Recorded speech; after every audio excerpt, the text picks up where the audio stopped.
name is Rory O'Toole. And my name is Matt Schultz.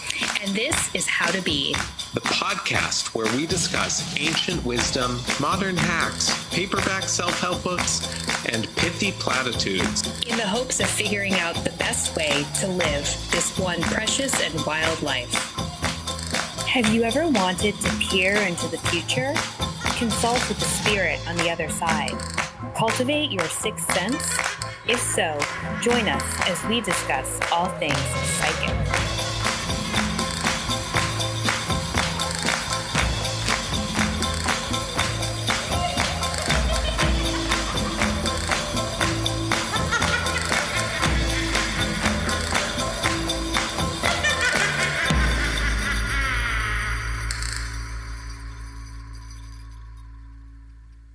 Hey, Matt. Hey, Roar. How are you? How you doing? Jinx. I'm good. You know, we're getting ready for Halloween here in the house. We decorated the other day. We watched Hocus Pocus 2, a story of three witches, and it was fine. You know, we've gotten mixed reviews. People have said good, bad. What were people expecting, though? Yeah, it's not going to capture the eroticism of the original.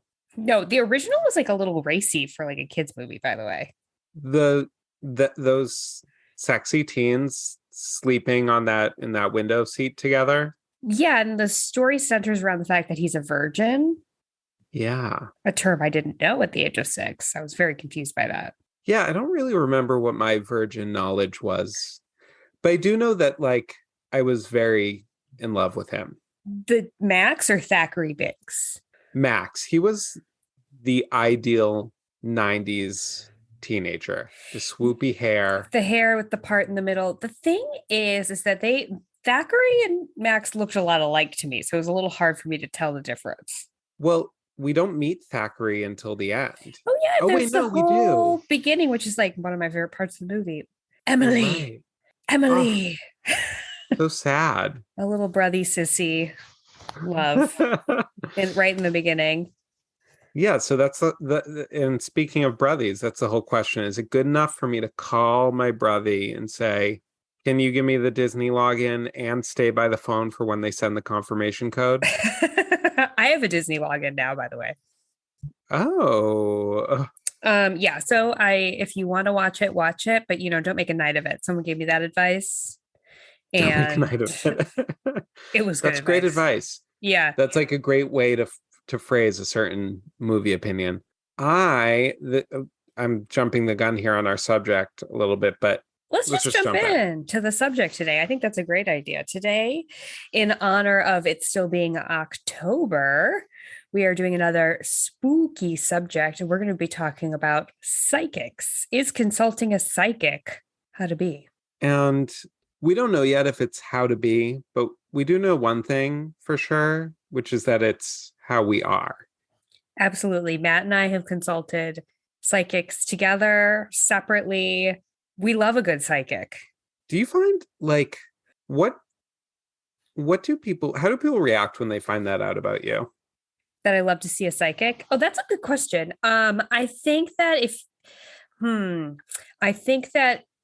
I think people think it makes me a little more interesting, to be honest, because I'm such a logical, practical person. And then I have this side to me that's fully invested in people who claim to be clairvoyant, people who, predict the future and connect channel.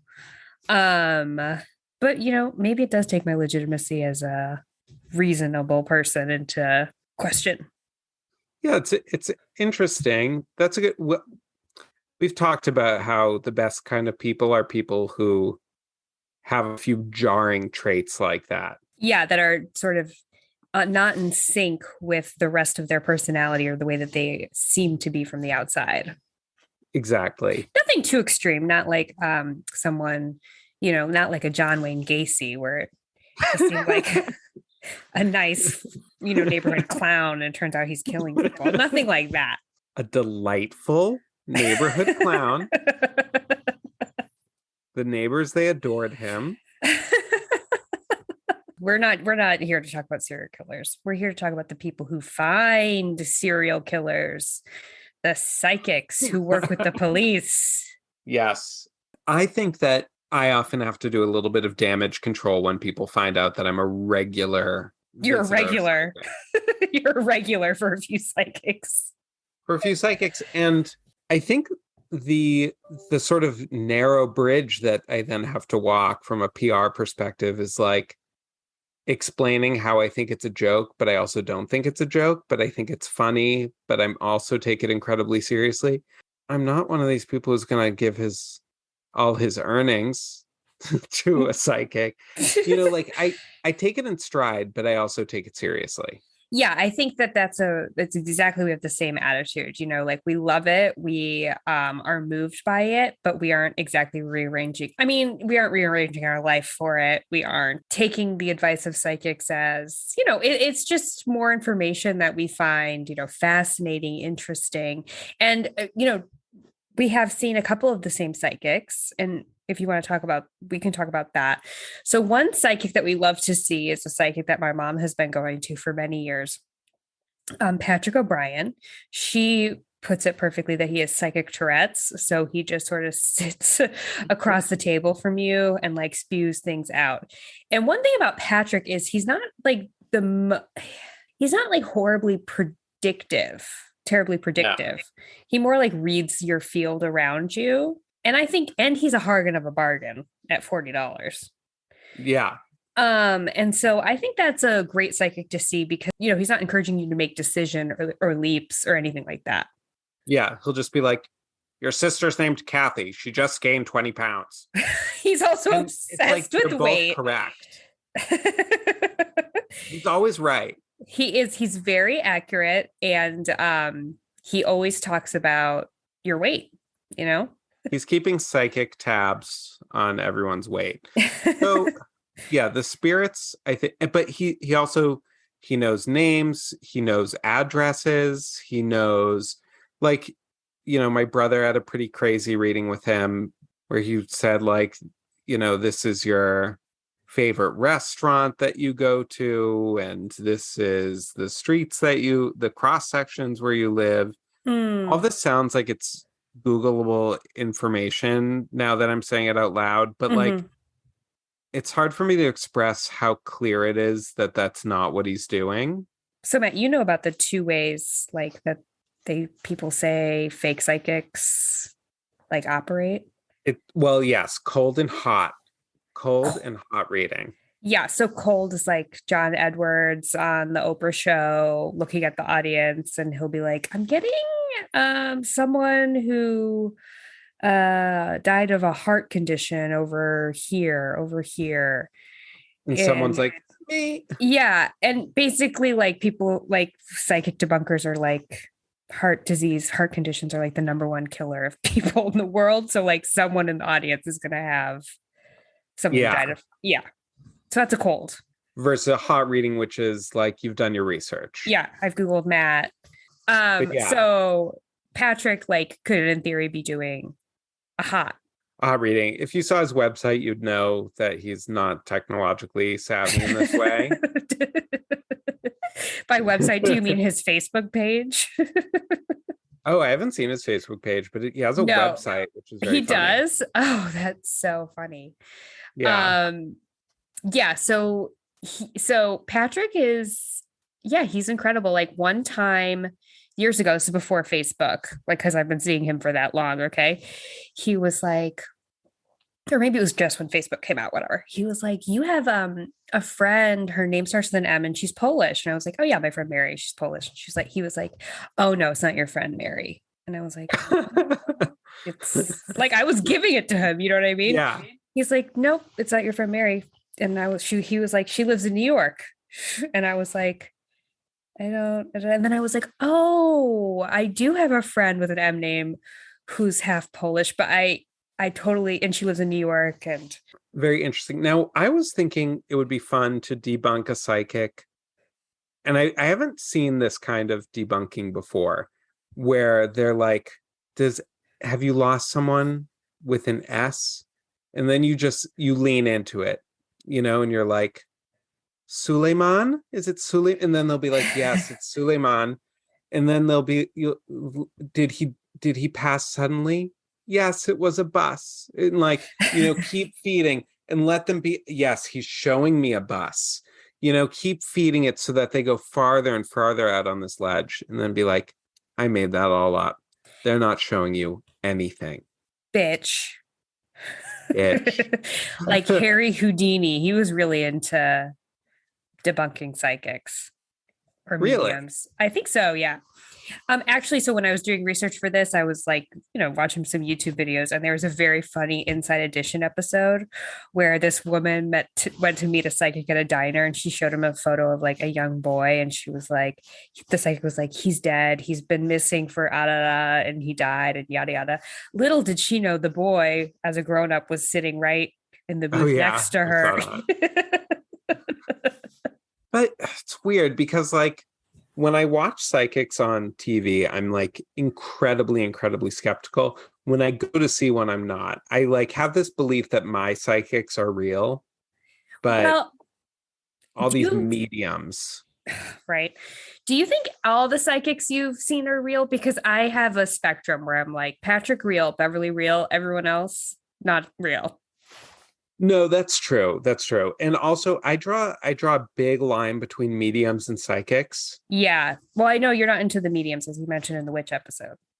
Yeah, but I was talking to my rabbi recently, and he told me that actually the Shulchan Aruch, which is a major code of Jewish law, does permit the consulting with spirits. So I'll have to look into that more. So no, I definitely believe that Patrick sees, but when I'm watching these videos of like the mediums like Tyler Henry, I'm like, if you are not for real, or for all of these psychics, if you're not for real, you are the worst person ever. So you're either the scum of the earth,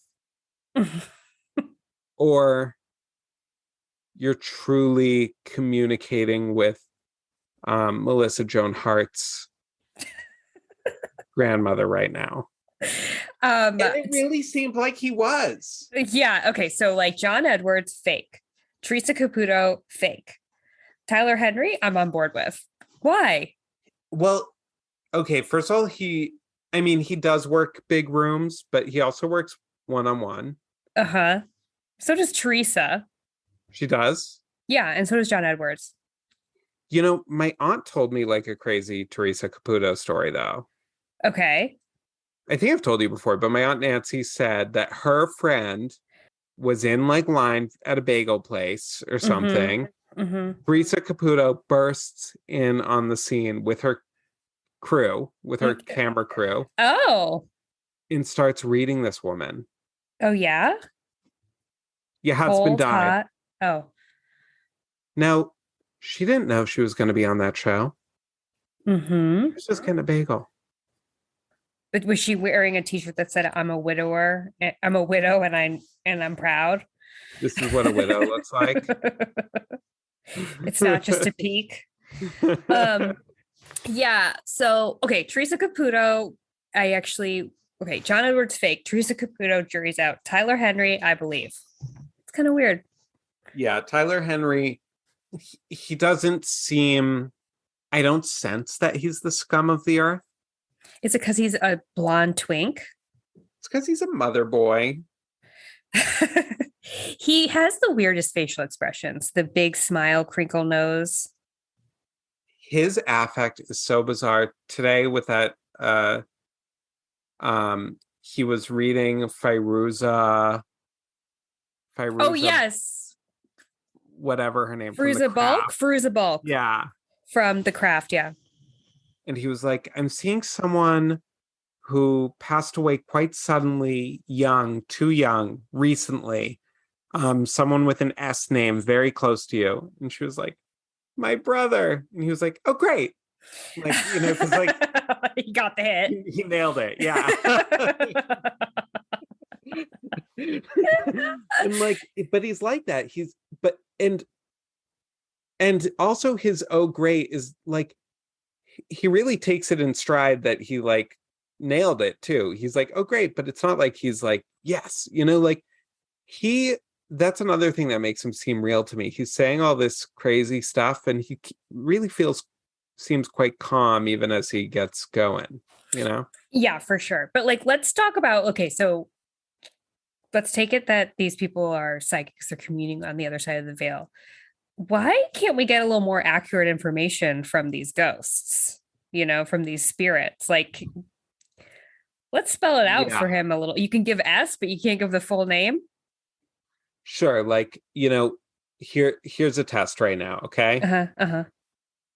He said that Melissa Joan Hart's grandmother's often with her. Okay, so he leaves the room.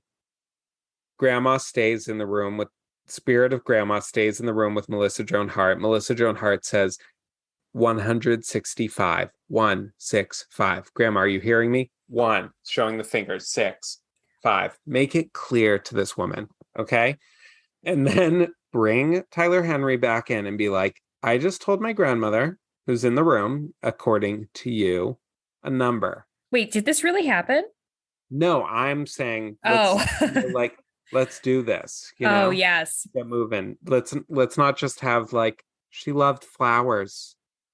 Well, yeah, exactly. Well, I think that's what Harry Houdini did. I think what happened was he really believed in clairvoyance and mediums, but he also spent his life like debunking them. But he really thought that it was possible for them to be out there. So when he told his wife that they had like a code word, and when he died, he was going to come back to her using this code word through these psychics and mediums. And so she spent her whole life going to see them, and they never got the word. Well, I have a story about that too. Also, same Aunt Nancy, okay, Mm-hmm. whose friend was psychically accosted by Teresa Caputo.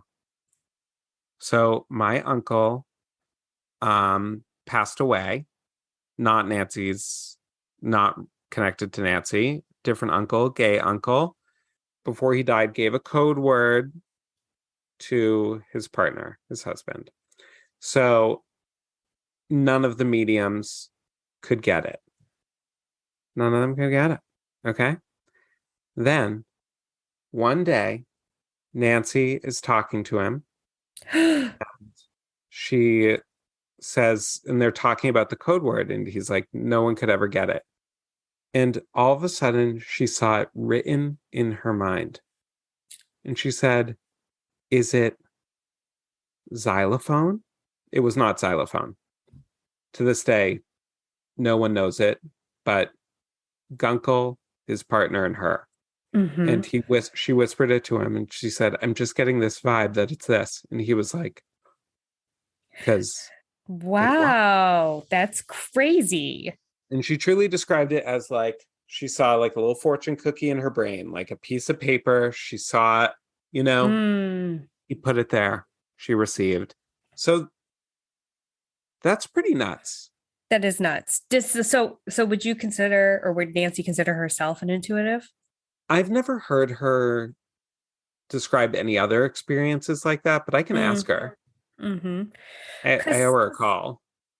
so I have prophetic dreams occasionally, as you know about, but it's always the most mundane things that come true in my dreams, or that come to me in my dreams and then turn out to be true in real life. So, like for example, that time I had a dream where I was in this apartment. I was moving into an apartment, and there were these cats that were left there by the previous owners.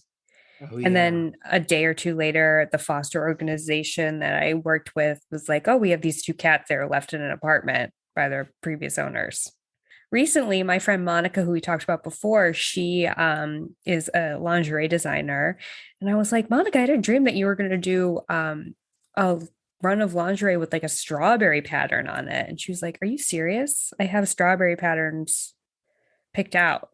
But That's crazy. yeah, but it's weird because it's like these little, I have other examples too, like these very little things, nothing of Sure. My mom would consequence. have those. My mom, I remember, had a dream that she was going to find like an ancient abandoned baby sock from when we were babies.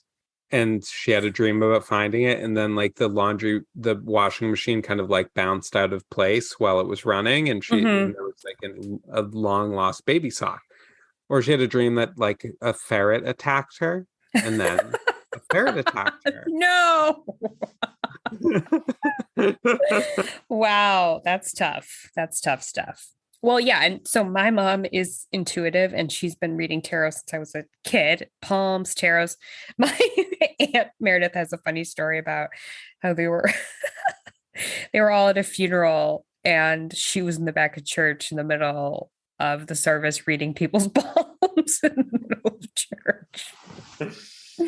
Um, Now, one of the videos I watched for today, which was like an interview with like an Indian, I think like a Hindu guru.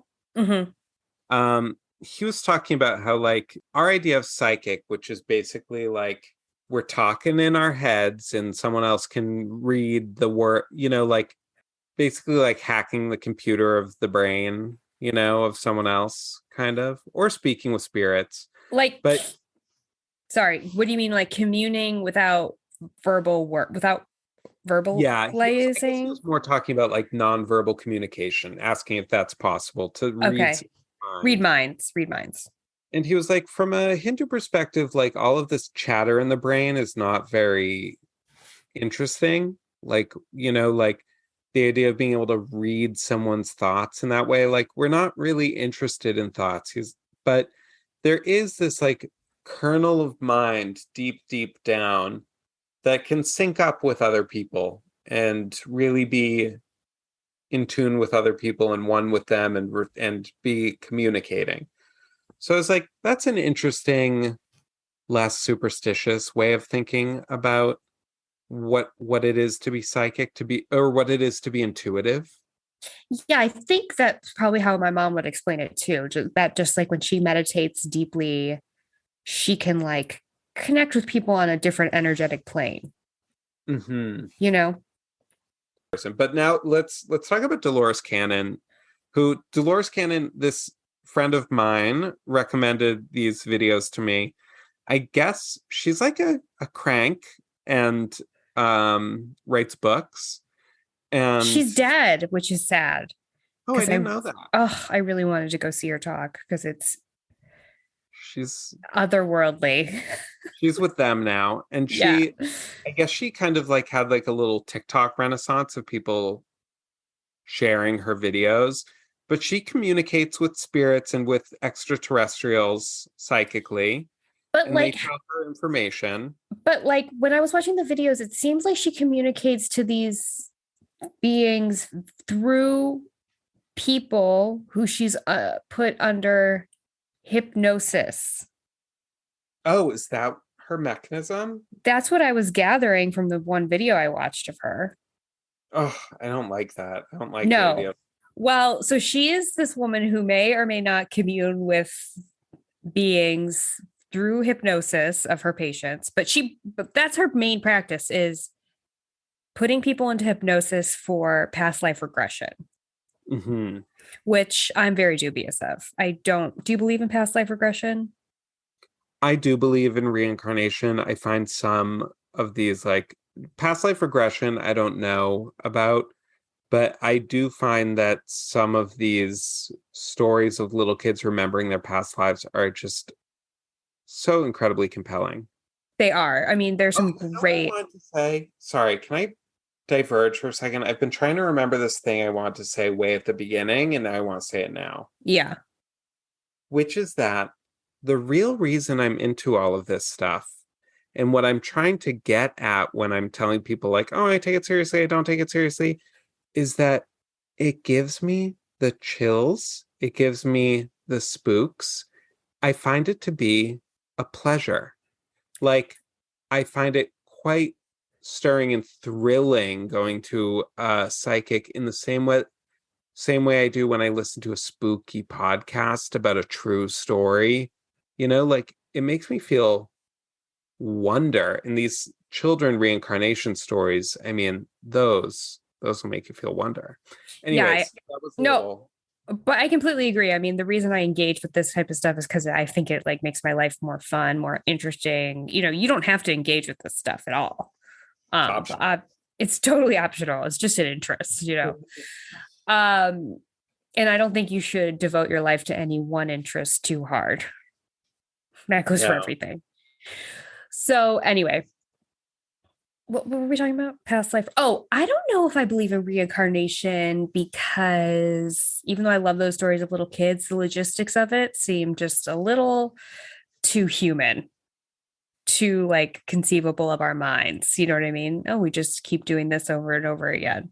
Yeah, but what if like, I kind of to the extent that I believe in an afterlife, I like to think that there's some different things going on. Like there, so one of these like really remarkable childhood reincarnation stories I heard was a woman in India who had been very devoted to one particular god. Like she was very religious and tended this one shrine and very dedicated to one god. I Mm-hmm. forget the name of the god, a major one though.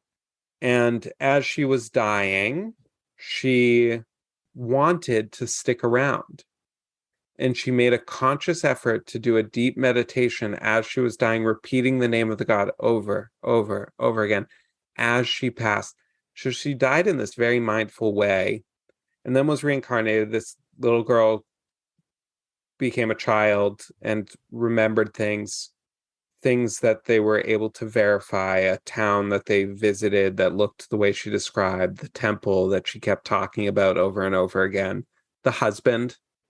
Mm-hmm. They got back together. No, just kidding. So like I think, to me, what that story indicates is like, you know, maybe the soul has a little bit of control over what, like if you're really holding on to this human thing. I don't think so. No control. What about that kid who was a movie producer? I think that these are, for me, I think these stories are more like about like tapping into more like a psychic thing or tapping into like other energies. Do you know what I mean? Not that you were that person. That's true. That's totally possible. I mean, But what does it even mean to say that you were that? exactly, exactly. But Dolores Cannon says, and she says a lot of things I would love to talk about. Well, one thing she was saying was that you have to live your life over and over again with the same people until you get it right. You die and come back, die and come back, die and come back. And I'm like, I don't think so. No, also, how about her theory of the backdrop people? Well, the backdrop peoples, it's a whole, that's a lot. But really quick, I just want to say, um, die, come back. That's like we are Sisyphus, like we live, that's torture. Like why would our lives be torture like that? What is this like underlying spiritual principle? Like why are we on earth to learn a lesson? Like where does that idea even come from? It feels so egocentric that we're on earth to learn lessons, and why? What's the Yeah, greater to point? elevate, to like continually elevate and refine the soul. Why not just have a world of refined souls? Yeah, like the idea that like we are on earth for a purpose, and that purpose is learning is like an axiom that I just am not buying into. You know what I mean? Yeah, I mean, it's something that I believe in, but not in the way that she believes in it. Mm-hmm. I mean, I think we're here and I think, life is provides many opportunities for growth and transformation. But no, I Yeah, don't think it's a cosmic test. that's exactly what I mean. I think from a human perspective, that's good to keep learning lessons and to like helps you fulfill your life, yada yada. But from a spiritual sense, a cosmic sense, no, I don't think that there's like a grand need for humans as a race to constantly be like it's not a grand test. Do you know what I mean? It sounds like it's almost Yeah. like life isn't a test that you have to each time you fail you have to repeat it. Like Yeah, no. who's even orchestrating that? Yeah, I don't who's or yeah, who is Who's there a god in her administrating this world? test? Who like I the don't know. extraterrestrials are? I don't know. I mean, it's just like it's like who's pulling the levers here? Who's making these rules? Yeah, and who's arranging? Because also, okay, so The backdrop people, most of the people you see during the day at the mall on the city street are fake, according to Dolores Cannon. They are not real. They are Matrix people. They are just a simulation. The people in your life, however, for the most part, are real for the most part. She was like to the audience, like, I'm pretty sure all of you are real. And that like creepy guy who was up on stage with her was like, Hmm. you can usually tell when one of what they have a different energy, the fake ones. And it's like you could just picture him thinking this about someone who just like walks weird, you know? And it's like so I think it's a really fucked up belief Well, that I mean, morally, I think it's a fucked up belief, you know? yeah.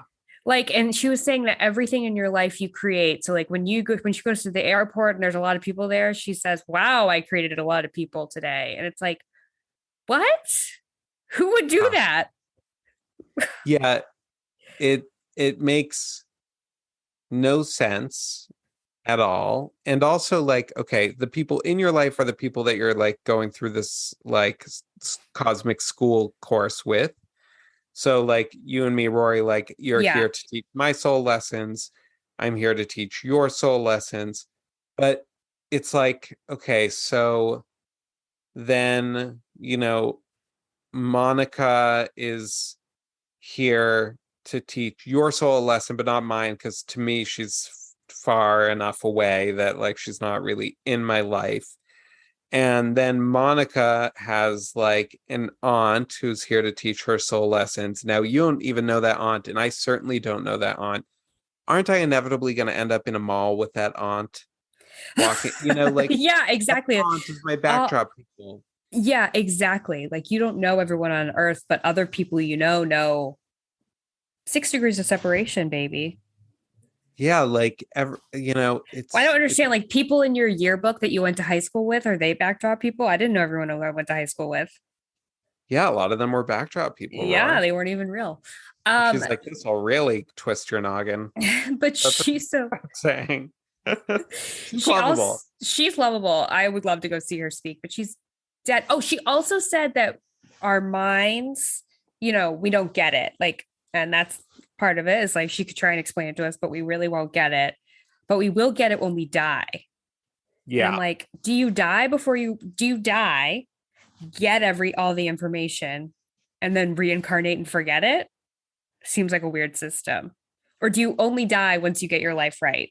Dolores also talked a lot about simultaneous time, which, is obviously a concept that is around for spiritual people, for physicists, whatever. We all, the idea That that yeah, that is apparently true. That is scientific consensus. with the idea of like time, everything that has ever happened is all happening at once. And everything that will happen is also happening all around us at the same time, which is again something we could never conceive of.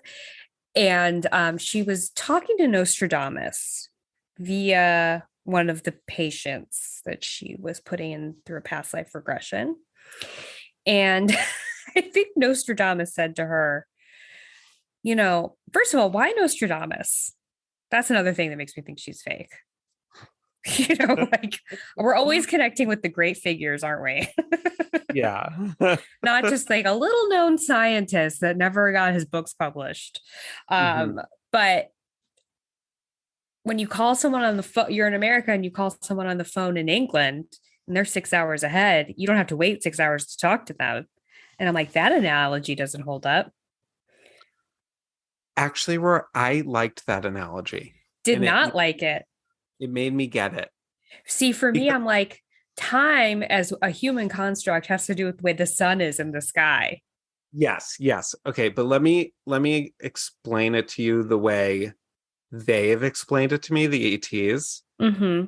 Time. So what I liked what she said is that it's all happening now. It's not that, when we think about the block universe or simultaneous time, we picture like all these different Rorys at different moments in her life. And we're thinking about it in this like spatial way, kind of Mm-hmm. Mm-hmm. like here's a Rory here, here's a Rory here, here's a Rory here. When what I think what she was getting at with the fact is that it's all happening now is just that like every moment in this timescape that we live in is now. There is no such thing as past, present, or future. All moments are like held in this eternal moment of happening. Just like how when we were six, it was now then. Of course, that's a great way of explaining it. I think you did a beautiful job. The And phone now, analogy. wait, but the reason for the phone analogy is that, like, I think what she's saying is that in the same way that time is like an artificial construct on Earth that's just about like a shadow and a sun, the sun and Uh-huh. sunlight and shadow, that it's also an illusion on a grander scheme too. That's what I thought she was getting at with the phone thing. Yeah, I mean that's very fair, and I know that time is a concept that could be and has been unpacked by many people. Dolores, one the best thing she said, I think, was when she's explaining all this mind-blowing stuff to all of us: simultaneous time, backtrack people, cyclical karma. She said, Oh, this I is didn't. I all. fell asleep before that. Oh, she What's said that? it's the thing I said about how you have to return to your life over and over Right. again. Okay. um, she said, this is all mind candy. It's all just candy for the mind. You don't need to go out into your life like living through these lenses necessarily. Like, you don't need to go through life treating people like backdrop people. Mm-hmm.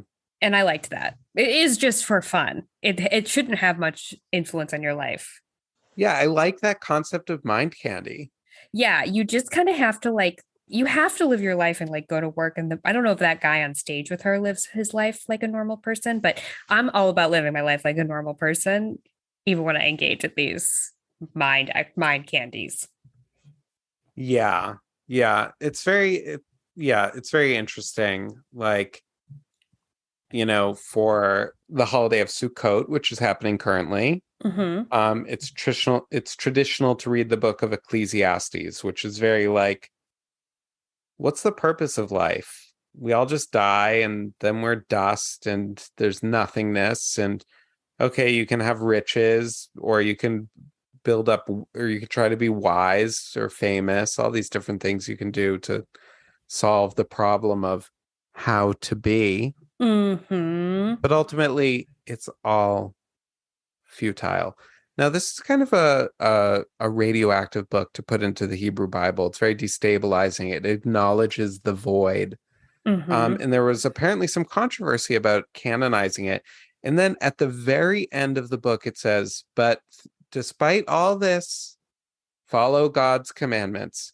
And it feels like someone sort of stamped that on there Yeah, exactly. Like, to okay. mitigate the risk. But even though I'm sort of like, I don't like that, I wish that they had let the void sit without trying to like clap something over it. But it's not bad advice because I think that the essence of it is, sure, you figured it out, but you got to put on your pants and you got to go Yeah. to work. I think ultimately, if you are able to sort of see the voids of life, see the uselessness of life, take things less seriously, but still participate, that's kind of like the most satisfying life you can live. I mean, we established that? I feel like our whole podcast, we haven't gotten the bottom of that yet. The most satisfying life. We have That's more true. research to It's do. more satisfying than living with the idea that people are just backdrop people. Yeah, I find that to be such a deeply unappealing idea. Also, like like I feel like sort of a very early formative and shared mind-blowing experience that a lot of people will report having is the first time when they as a child really grasp like in their gut all those people in all those cars on the highway are people who are the main character in their life, like I'm the main character in my life. And when my friend goes home, the camera follows him. It doesn't just stick with me. And he goes and does Yeah. his own thing. And so the realization that people aren't backdrop people is kind of can be really like a powerful insight when you're a kid because we grow up with a natural disposition to believe that other people are backdrop people. Yeah, exactly. And it teaches you compassion, complexity, empathy, understanding, and this idea of backdrop people is very approximate to life is simulation. Life is a simulation we all create. I mean, Dolores Cannon might even go so far as to say that. She says you create your reality. And I'm like, wow, I created farming and the history of farming and mining iron ore from the earth. And I created nuclear weapons and Syrian refugees. This one's a You little created much for all. me. So back to my boy Tyler Henry, who I find the most compelling. What do you think about like reading celebrities? I mean, that seems like it could be really easy to do like a hot reading on them. Well, he doesn't know who he's going to go see. So they say, though. It is quite clear to me that he did not know who Fairuza Balk was.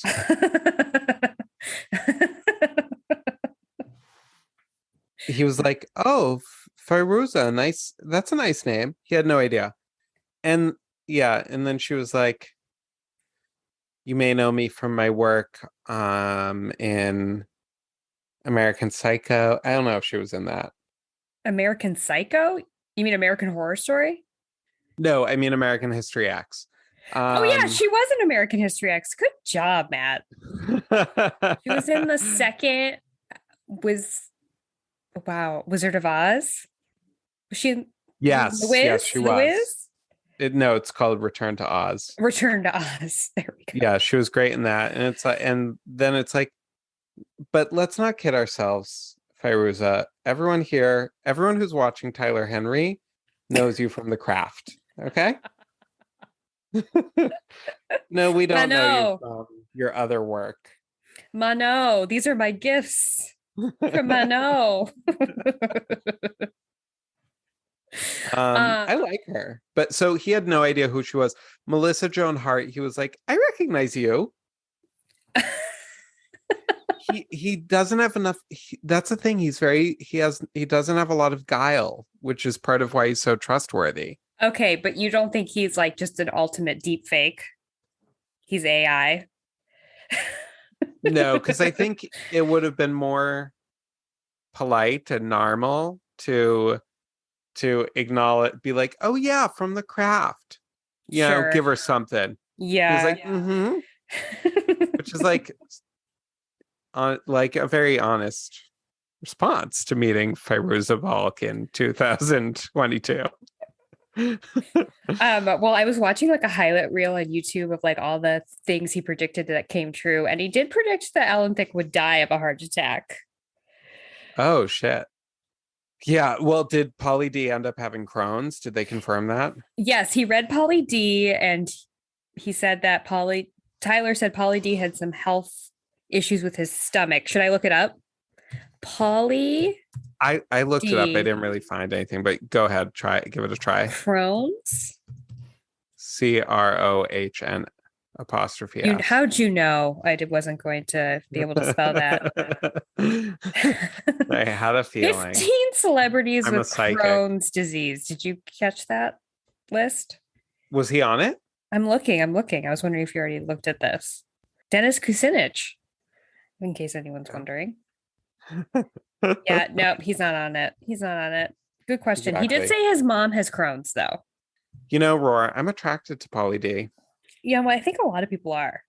Really, I always felt like that was a dirty little secret.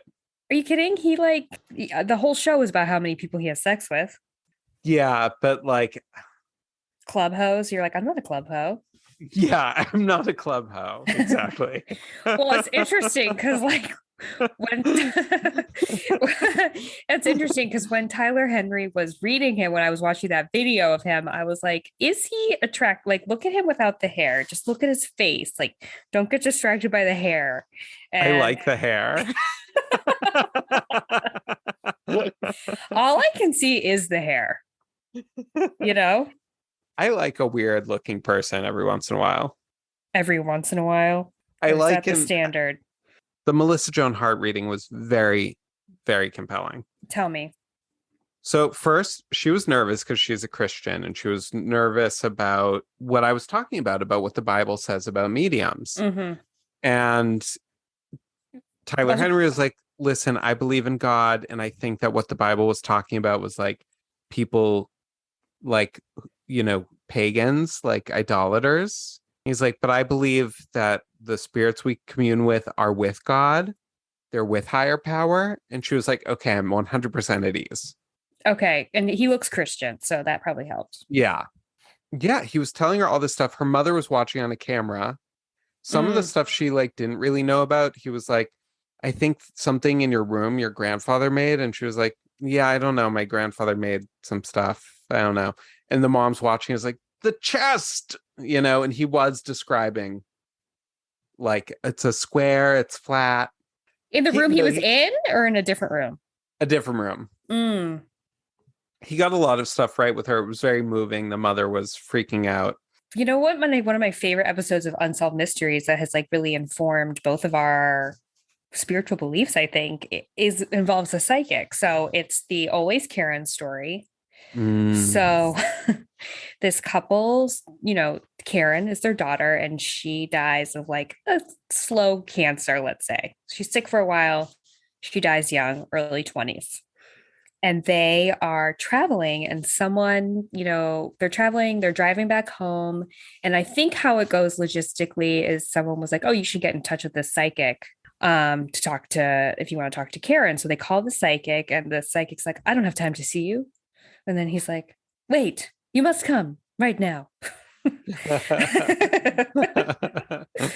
And they, origin story. yeah, and they go and see the psychic, and the psychic is like, your daughter Karen is with you. Like, he hits on some things like that they called each other themselves the Three Musketeers, Oh yeah, you yada yada. really remember this. Wow. I've seen it a couple times. Okay.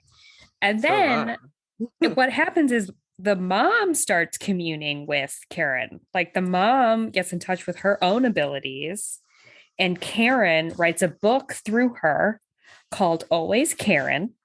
Because that was her sign off when she would finish a communication. Mhm. Always, Karen. Karen, love always, Mandy. And in the book, which has really informed my ideology, is that Karen says that when you die, you get a new body of light. Yeah, your BOL, body of light. Yeah. And now all I can think about is shedding this body and getting my new body of light. I'm hoping that body of light's a little thinner. It'll definitely be lighter. And all of your fears and your worries go away. You just get into your BOL, and like you're in communion with the world. Yeah. And No, I I love, I bought Matt Always Karen, which I thought was Always Karen, but it's actually Always Karen 2. which is a lot about manifesting. Oh, and Always, which we need to do an episode on. But Always Karen 2, I think, is worth like $2,000 on Amazon now, by You the mean the way. original one? No, No, the the one I one have. yeah.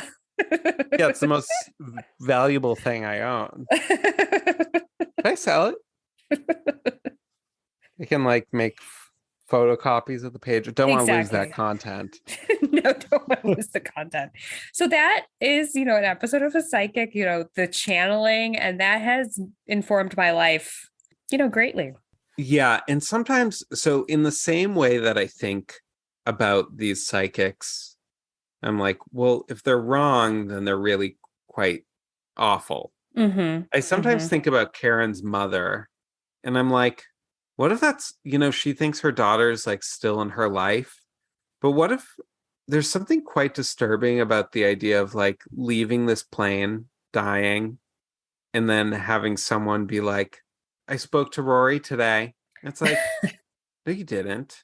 Well, I think that like maybe the people who are fake psychics justify their practice, their grift, by believing that they're bringing peace to Yeah. people, which I'm not here for. I don't buy that. No, I do not buy that at all. There's so many things that could apply to.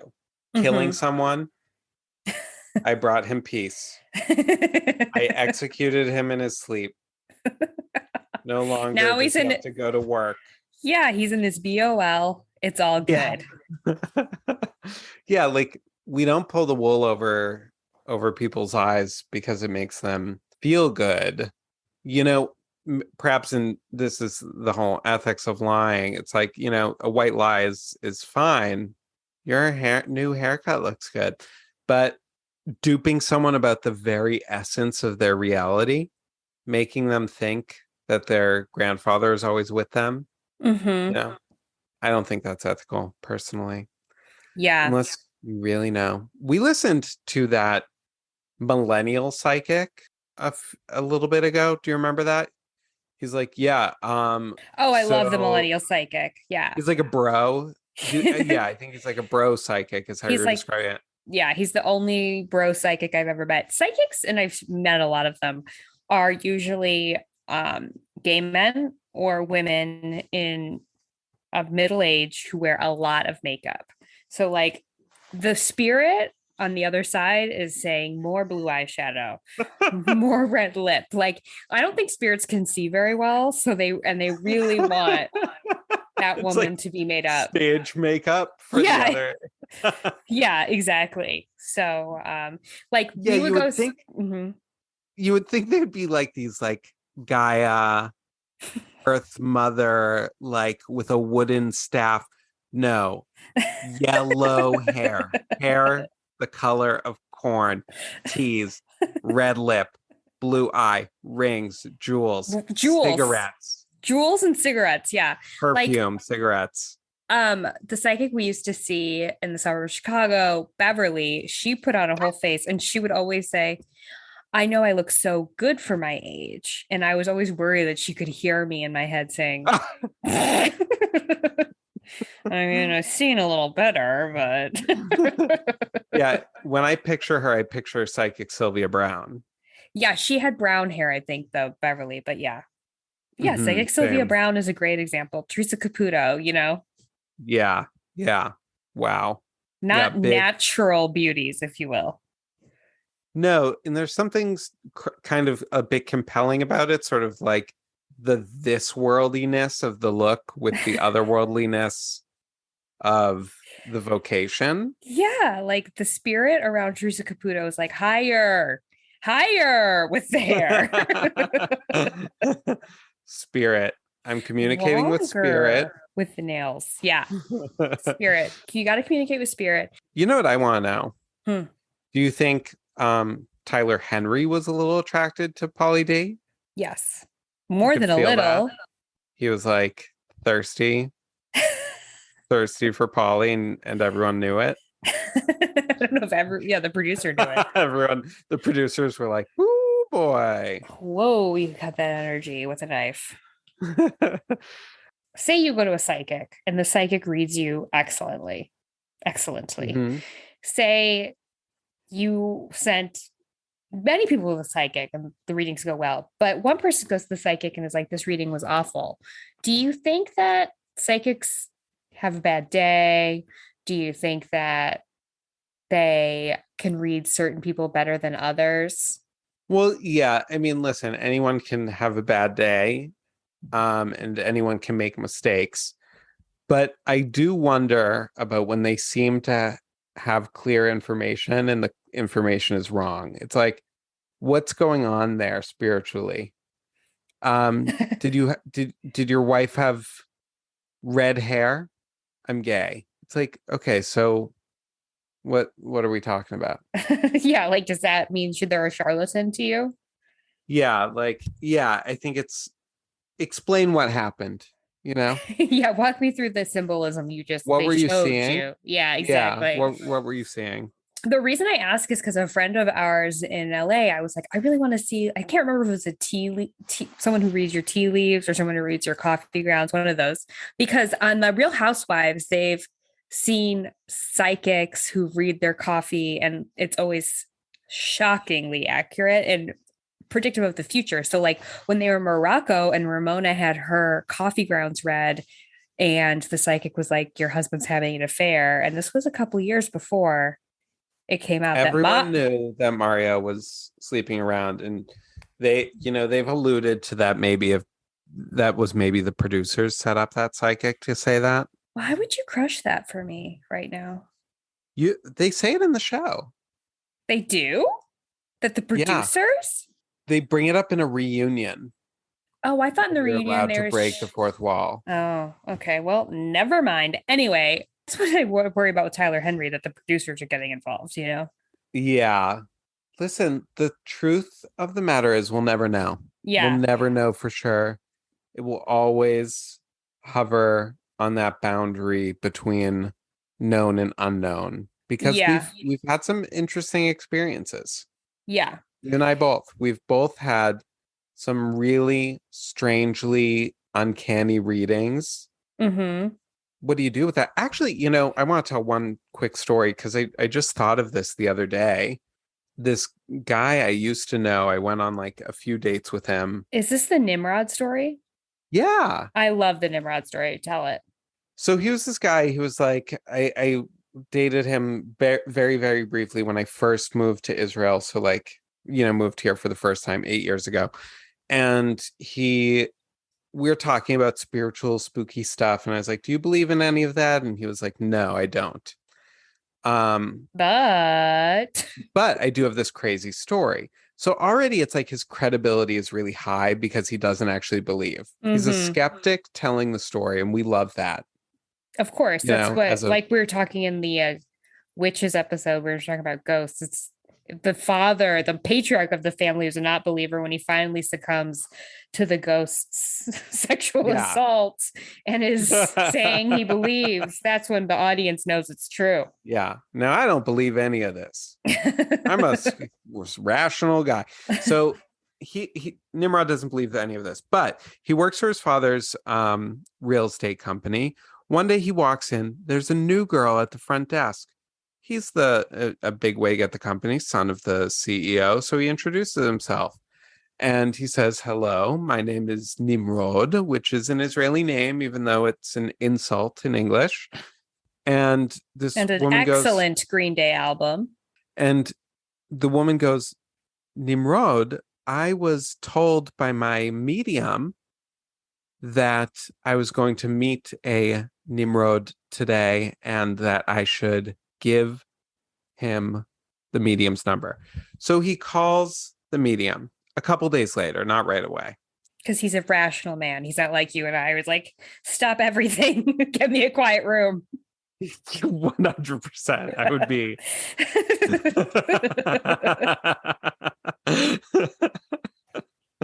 So eventually he calls and the guy picks up the phone and says, "Hello, is this Nimrod?"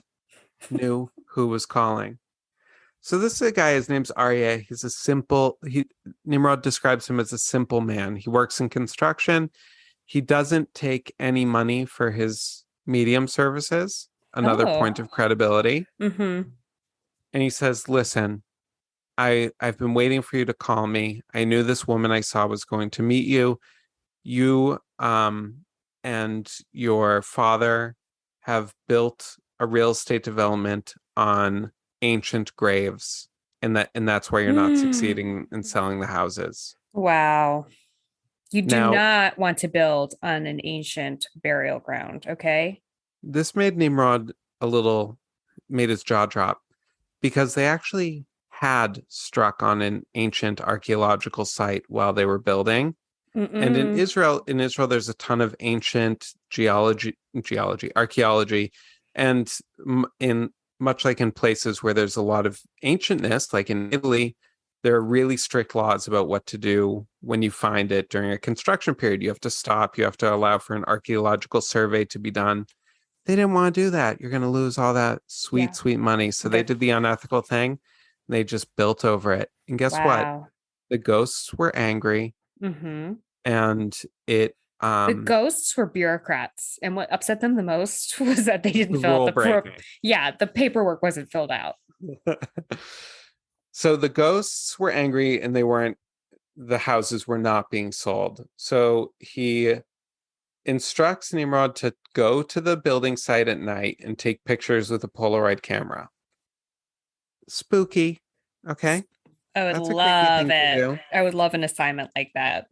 And he does it, this rational man. Mm-hmm. And, the pictures just look like darkness. But when he brings them to Arya, the psychic, who, by the way, lives hours and hours away from him. So he went, he's in it now. Yeah. He's following the trail. He is following the trail. He goes, he shows the pictures. The guy's like, oh, yeah, This is bad. this is you. This is bad. They are not happy. So then they did a ceremony. They read Psalms. They did sort of, some sort of sage burn out, whatever they did. I Specific don't know what they did. instructions from the psychic. They went together this Oh, time. they went together. Oh, Yeah. great. Yeah. Wow. And guess what? The houses sold after that. What was the motivation for the psychic to like get involved in this? Like he really wanted that real estate to sell? Was he an investor or something? Or were these spirits just like, did they find him and they were just like unrelenting and they were like, listen, we hate these houses. We want to be put to rest. It's a good question. I don't know. And Mm-hmm. today I was thinking about ghosts. I was listening to a podcast and about like a haunted house and then the person moves. And I was thinking like, what if in the future we like understand ghosts scientifically and realize how horribly we've been treating them? Like treating them as so spooky and then just abandoning them. And it's like they're actually they they might really need our help. Oh, like a new civil rights movement. Yeah. Well, I think that's a great place to end it, Matt. I love that story. I think our listeners will too. So, in conclusion, are psychics how to be? If you like feeling the hairs on the back of your neck stand up, then yes. Go Yes. get a little, what we didn't talk about. I'm just going to throw this out here. Getting like guidance from psychics for how to live your life. Because it's like really not about that for us. And I don't think we really went there. Well, actually, let's talk about that a little bit. I think I kind of touched on this before. I think that guidance from psychics, it's kind of like we've talked about decision making in the past, like this. Like, this is how I feel like it's always going to go. You go to see a psychic and you're like, I'm thinking about moving. And if the psychic says, yes, you definitely have to move, and that's what you really want to do, then You'll you'll do move. it. If the psychic says, don't move, but you really do want to move, you'll still move, I would hope. And I think that's the Oh way it my is in most God. cases, you know? I'm just remembering something. Something's coming Yes. through. Uh-huh. The day before I flew to Israel to move here for the first time, big Uh-huh. day. Yeah. Went to a bar, employees only in New York. Oh, They they have a have one psychic here. there on certain nights, a Oh. tarot reader. I sat down because obviously I'm not going to pass up an opportunity for a tarot reader. Sat Mhm. down. The second I sat down, she went, whoa, you're flying abroad like Oh, really soon. what? Yeah. Love that. And then I was like, lady, you just got yourself a tip. Oh my gosh. Wow, I like that. I And think, she knew I'd never come back. but you did. She was like, you're gonna stay there. Because she was like, you're going Oh, for it's a not guy. vacation. It's not vacation, you mean? Yeah, she said, you're going for a guy. It's Mm-hmm. not gonna work out with him, but you're gonna stay. Oh, and that is what happened. That's exactly what happened. Yeah. It came But through. Spirit told me. Spirit told you. But getting back to like, if you should go see a psychic, listen for guidance, listen. I think it's cheaper than therapy. It's a one off. If you need some reassurance about decisions you're making or just a little bit of insight, then I would say absolutely go see a psychic. If you are going to see a psychic and asking them where to invest your money and, if you should, make these very big decisions where you will not even listen to yourself, you'll only listen to the psychic, then maybe psychics aren't for you. I agree. For entertainment purposes only. I think it can be a slightly more than entertainment. I think it can be for reassurance. I think it can be for sort of You're right. processing big decisions in your life, much like you would go see a Yes. therapist. But like a therapist, treat a therapist and a psychic the same way. Like you are the master of your own life. You are the decision maker. They are just there. They're just there to offer their insight. Also, it's important to sometimes look at our lives in a spiritualized framework. Absolutely. Isn't that what this spooky season is all about? So like, yeah, the doctor is going to, the therapist is going to medicalize your life. And that is actually not always what's best for us. Sometimes it is. It's not Mm-hmm. always. Mm-hmm. Sometimes we need to think that we're on a path, that we're a spirit having a human experience, spiritual Mm-hmm. beings having a human experience. And psychics can provide that way of that way of looking at the world for us. Yeah, absolutely. So I am here for psychics. I think it's how to be. If anyone in Chicago wants Patrick O'Brien's phone number, you let me know. You DM me. All right, Matt. Well, that was fun. That was fun. Oh, sad that we're leaving our spooky music behind, but I know, but I'm sure we'll be here this time next year. I sure hope so. Okay. Bye-bye. Bye bye.